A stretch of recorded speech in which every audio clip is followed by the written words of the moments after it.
சமுத்திரம் பின்வாங்கும் சந்தோஷ திருநாளில் நல்லருளை தாரும் ஐயா முருகன் என்று முழங்குது என் மனசு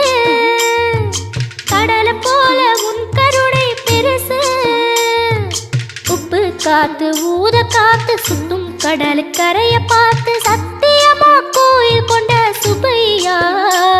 எங்க குப்பத்துக்கு குலவிளக்கு நீ ஐயா திருச்செந்தூர் ஆண்டவனே வேல் முருகா தினம் உனக்கு நன்றி சொல்வோம் மால் மருகா திருவடியில் தவம் இருப்போம் திருமுருகா தீர்ப்பெழுது நலமெனவே வடிவழகா